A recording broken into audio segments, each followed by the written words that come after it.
Segura. Alô? Já deu? Deu certo? Tá bom. Vamos lá então. Vamos ver se vai funcionar aqui. Tá funcionando? Dá para ouvir bem? Tá bom, irmãozinhos. Graça e paz. Vamos fazer aqui uma oração para a gente poder começar. Senhor, muito obrigada por mais uma oportunidade de estar aqui na tua casa. Os hinos que cantamos, os motivos de oração, por cada um que conseguiu chegar aqui, por essa oportunidade de compartilhar um pouco do meu conhecimento com os irmãos e também de aprender.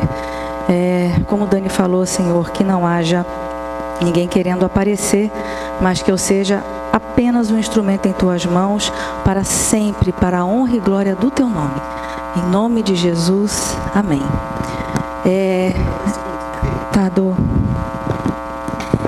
Tá, fica à vontade.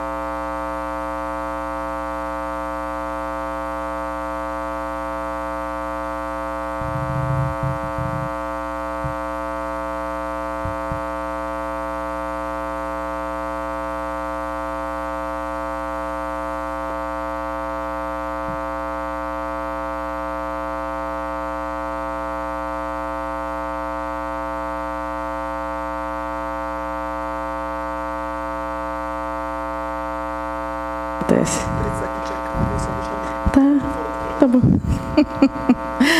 Ai. Vamos lá, irmãozinhos. Antes de eu começar, eu queria pedir desculpa para vocês.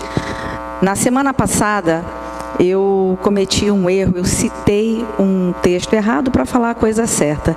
Eu queria falar de Mateus 22, versículo 29, quando Jesus fala: respondeu-lhe Jesus, errais não conhecendo as Escrituras nem o poder de Deus.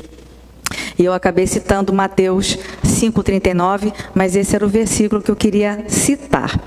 Bom, é Mateus 22, versículo 29. Eu vou voltar nesse texto, tá, Isa?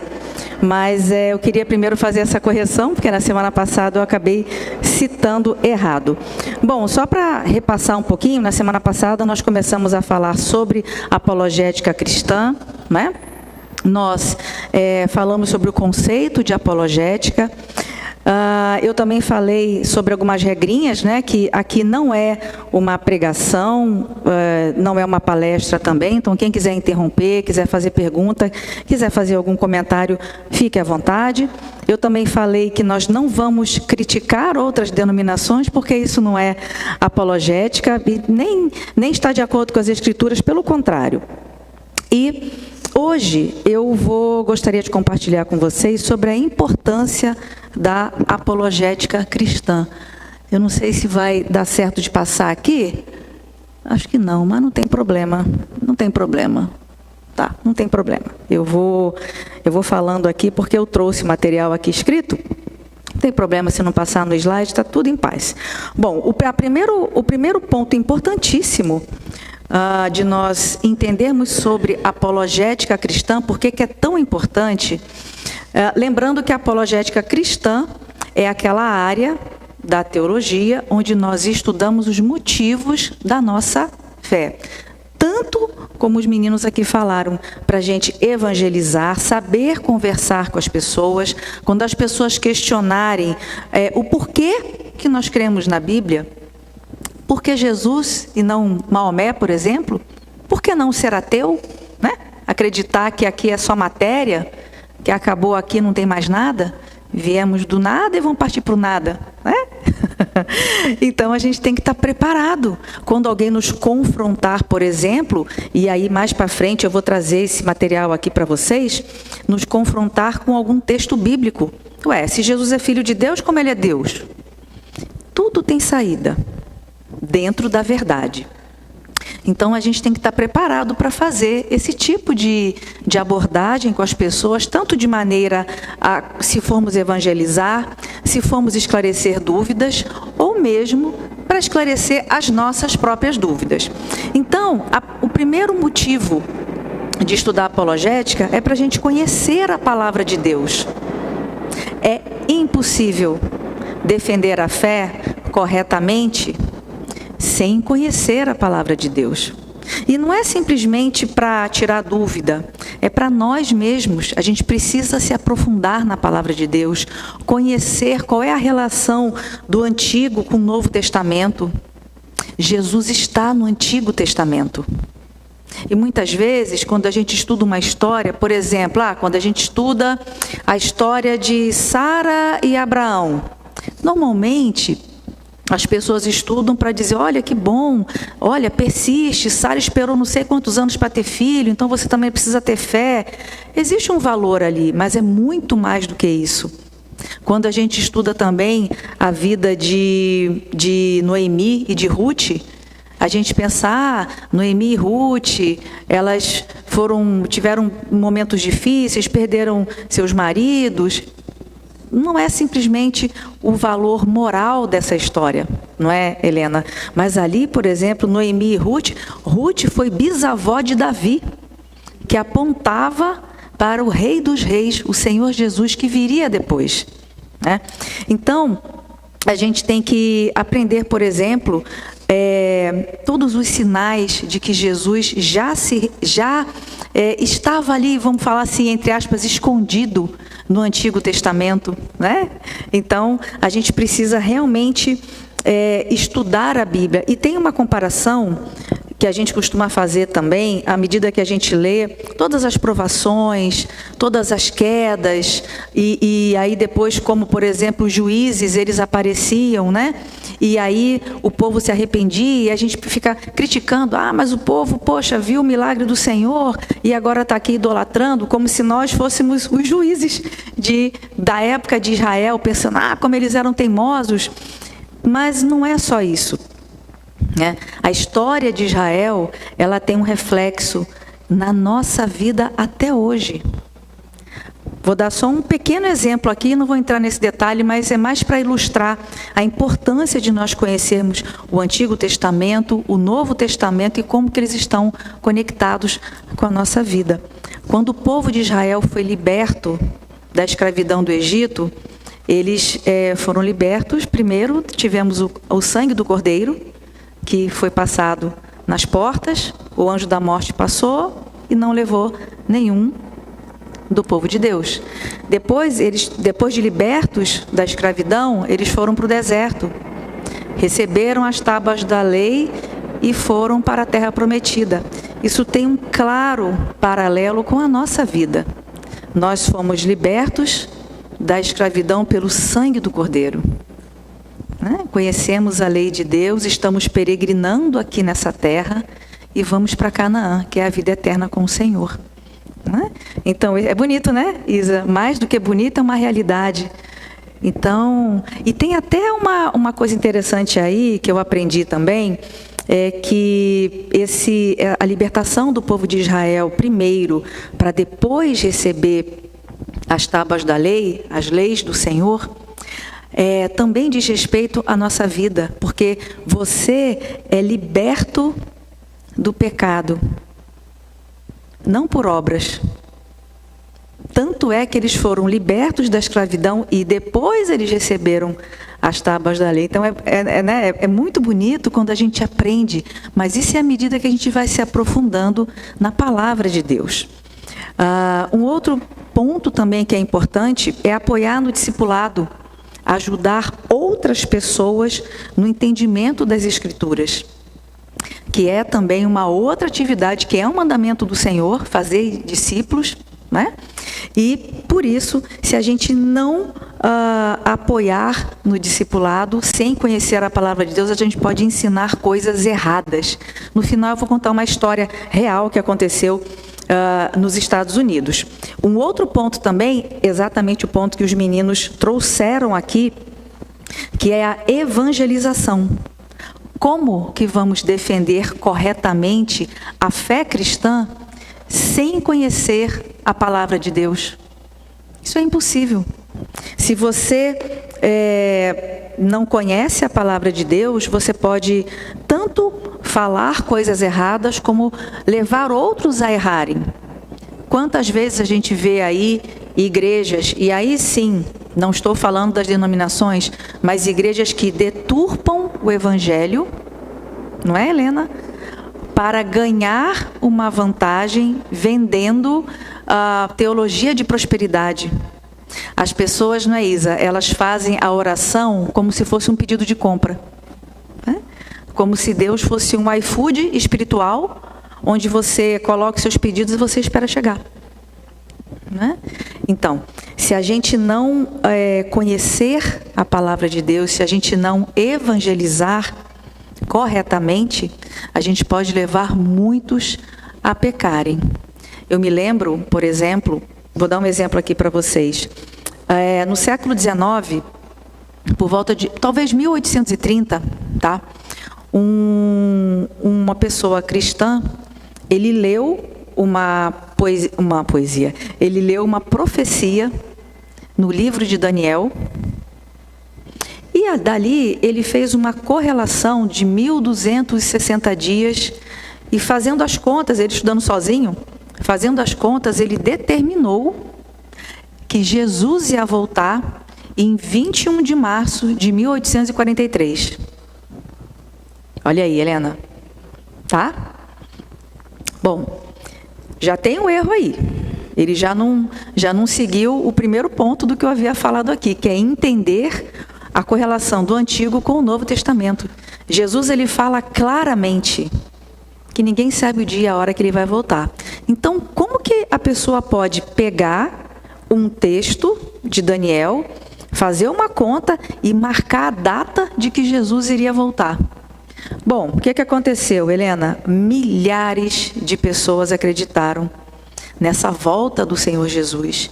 Venderam suas casas, quem tinha negócio, eles abriram mão de tudo. Todo mundo se vestiu de várias denominações.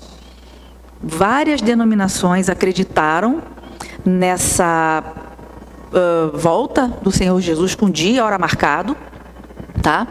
Subiram para o teto, todo mundo de branco. Jesus não veio. Claro, né, que Jesus não veio, isso a gente já sabe. Aí, sabe o que aconteceu, Meire? Ele fez uma conta, mas eu usei o calendário errado. Fiz uma conta errada, aí ele remarcou para outubro de 1844. Agora sim Jesus vai voltar. Vale lembrar, Meire, que muitas pessoas que se decepcionaram, esse dia foi conhecido como o grande desapontamento. Teve gente que cometeu suicídio, teve gente que abandonou a fé. Aí ele marcou de novo, afirmando, fez umas contas lá, blá, blá, blá. Obviamente, Jesus não voltou. Uma coisa honesta ele fez, ele reconheceu o erro dele, nunca mais ele predisse nada. Mas eu vou deixar a segunda parte dessa novela para um outro momento. Deste grupo que fez esse agendamento da volta de Jesus, surgiu uma profetisa, uma falsa profeta, de uma linha religiosa que milhões de pessoas acreditam. Então, olha só o impacto que uma pessoa faz.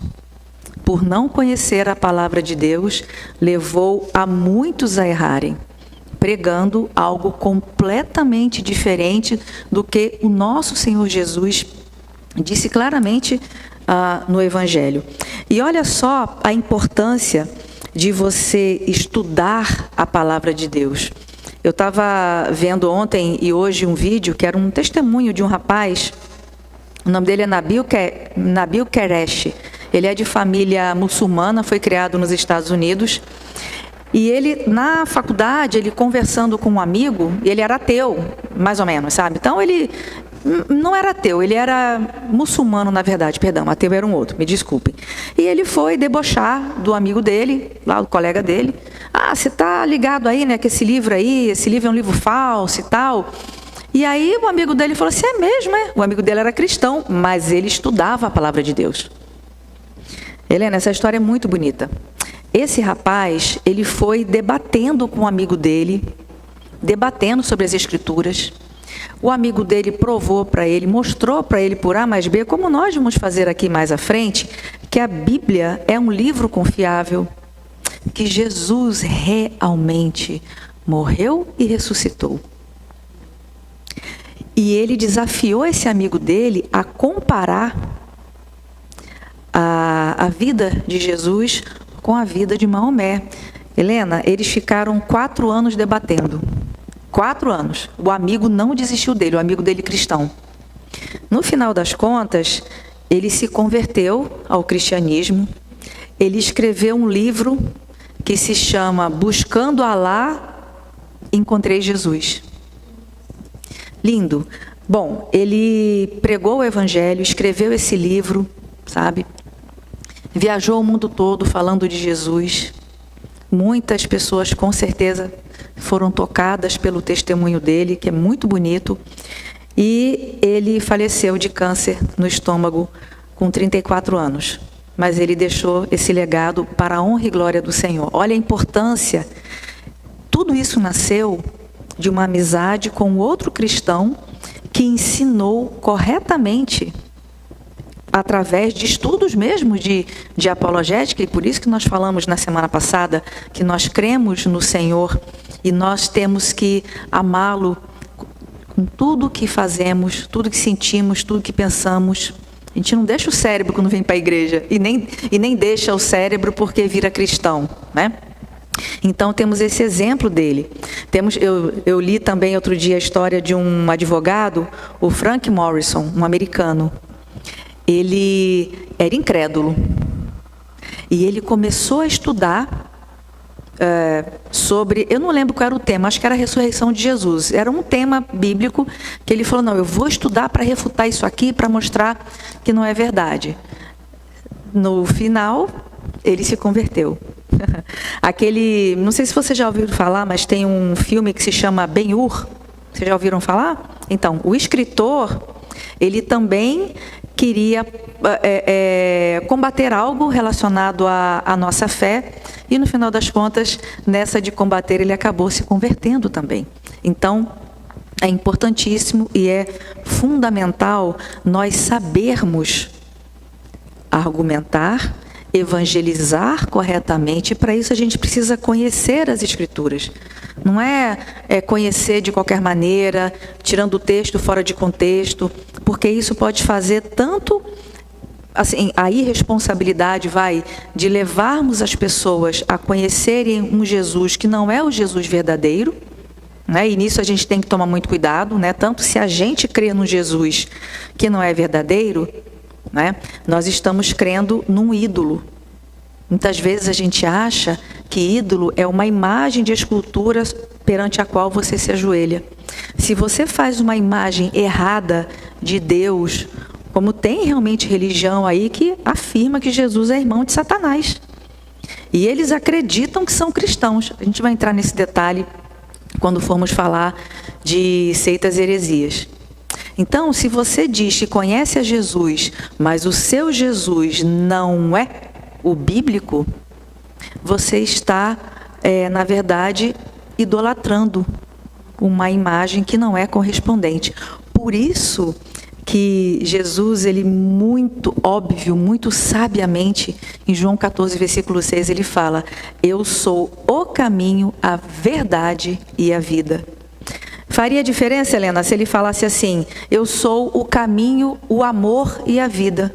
Bonito, né? A gente nem ia estranhar. Imagina se ele falasse assim: eu sou o caminho, a compaixão e a vida. Também seria bonito, né? Eu sou o caminho, a sabedoria e a vida. Mas a verdade importa tanto que ele é a verdade. Exatamente o que eu falei da outra vez, e para nós também. Importa para nós, importa para os outros. Quando formos esclarecer para as pessoas, quando formos evangelizar, eu não vejo a hora da gente começar a evangelizar aqui também, que façamos com sabedoria, com conhecimento. O que a gente não sabe, se uma pessoa fizer uma pergunta e nos confrontar com alguma coisa que a gente não sabe, não se apresse em responder. Né, Meire? Se a gente não sabe, olha, eu vou estudar, espera um pouquinho, eu vou tirar uma dúvida e volto com essa resposta para você. É muito melhor, né, do que você dar uma resposta ou porque está nervoso, ou porque se sente encurralado, e ter a irresponsabilidade de falar alguma coisa errada. E é muito importante também, um dos últimos pontos aqui, e a importância de estudar a Bíblia, de estudar a apologética cristã, ajuda a fortalecer o nosso processo de santificação. O estudo da Bíblia, pelo cristão, não deve ser um estudo apenas com a mente.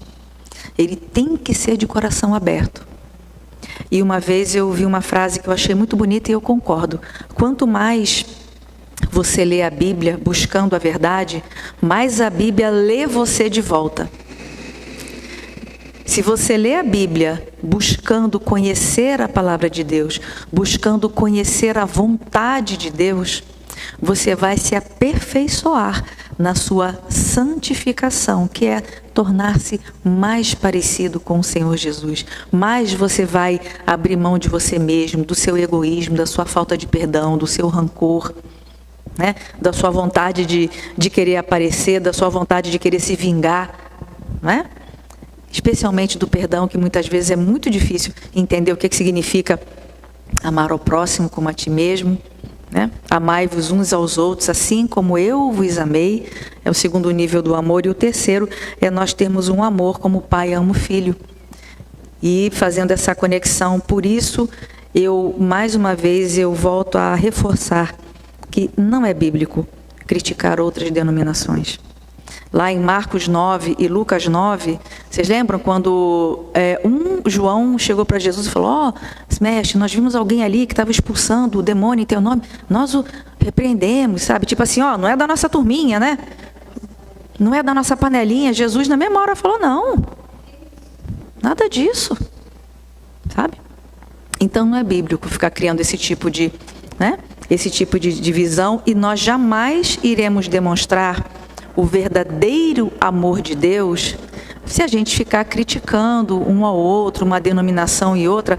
As nossas diferenças, elas são diferenças secundárias, sabe? Então, isso para mim é importante, e eu entendo que é importante sim a gente estudar a Bíblia com a nossa mente e coração aberto para fortalecer o nosso processo de santificação. E à medida que a gente estuda, a gente se perguntar: poxa, do que eu devo me arrepender? Do que eu preciso mudar? Né? Lê lá Gálatas capítulo 5, veja.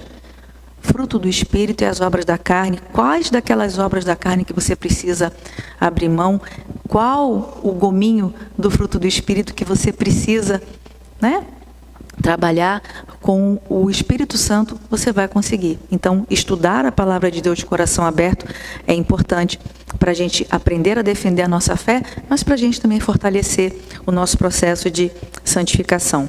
E um último ponto que eu trago aqui de importância da apologética é obedecer ao Senhor Jesus. Como eu comecei pedindo desculpas, em Mateus, agora sim, Isa, em Mateus capítulo 22, versículo 29, os saduceus, eles estavam ali tentando pegar, vamos dizer assim, o Senhor Jesus no contrapé, fazendo vários questionamentos, inclusive sobre ressurreição, que é uma coisa que eles nem acreditam.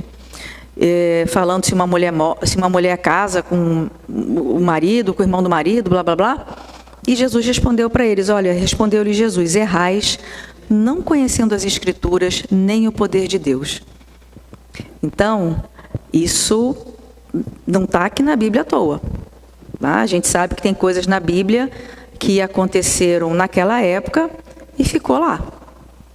Mas a gente deve, sim, conhecer as Escrituras para não errarmos. Em outras ocasiões, o Senhor Jesus, ele fala também, quando alguém questionava alguma coisa para ele, ele falava assim: mas vocês não leram que o rei Davi fez isso e aquilo? É uma chamada de atenção. Tipo assim, vocês não conhecem a palavra de Deus? Não conhecem as Escrituras? Então, estudar a apologética tem esse peso, tem essa importância, não é apenas um exercício mental.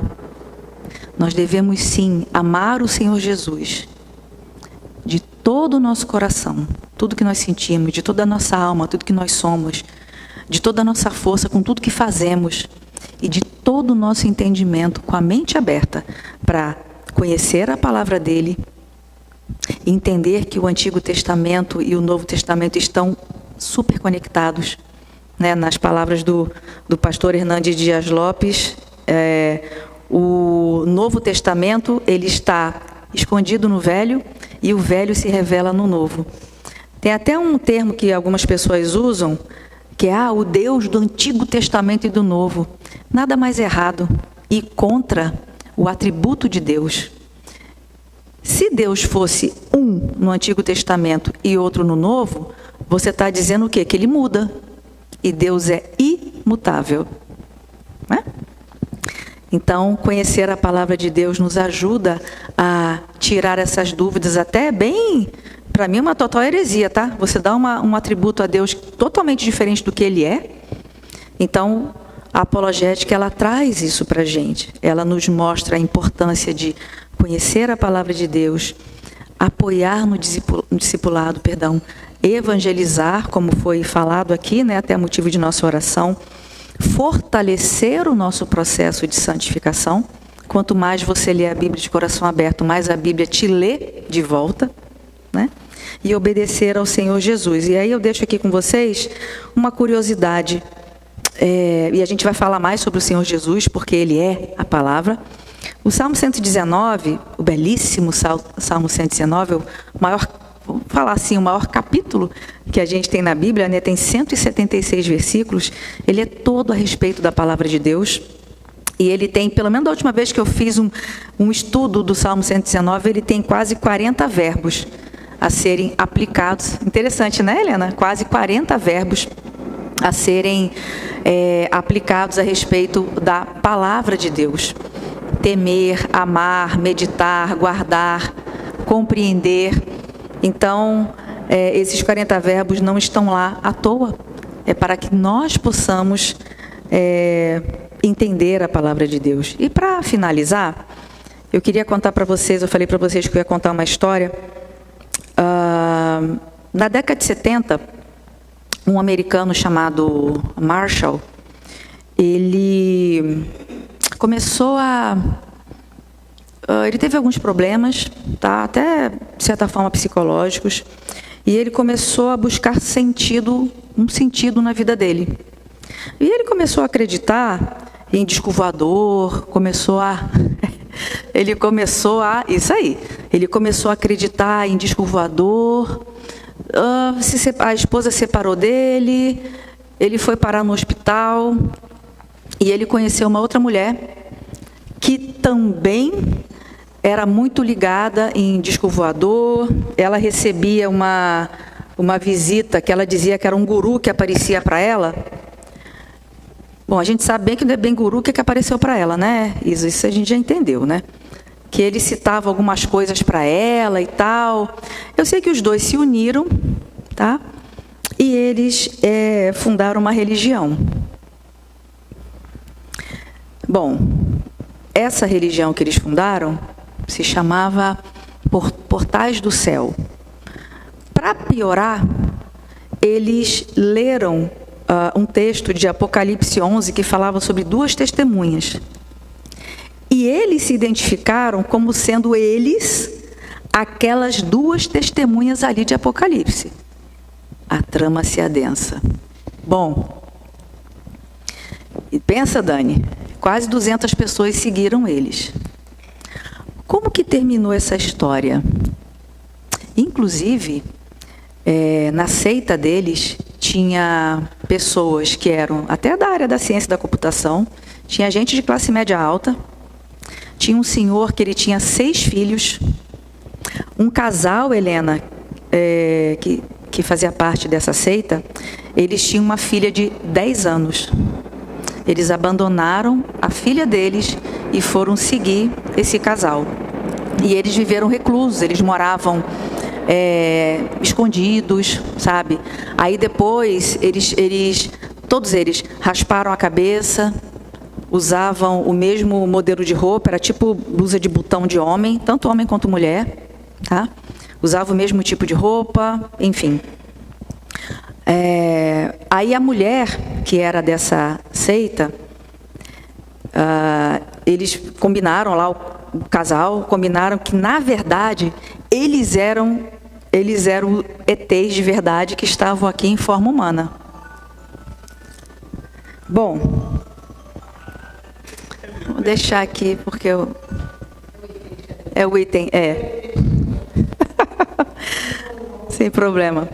O que aconteceu aí, Dani? Inesperadamente, e eles se achando as duas testemunhas, aí depois eles começaram a falar que eles eram 2 ETs que iam levar... Helena, eles inventaram essa história, não é nem tão impressionante. O mais impressionante é um pai de família com 6 filhos. Esse cara especificamente, ele saiu de casa e falou, olha, entrei para um culto, tchau, beijo, me liga. E foi atrás, tá? Você quer saber como é que terminou essa história? Claro, né? Eu vou contar. No final... Não dá. Essa aqui... Tem coisas que dá para deixar para depois, essa não dá, que vocês vão ficar muito curiosos. Bom, Helena, a Bonnie, que era a mulher, ela morreu de câncer.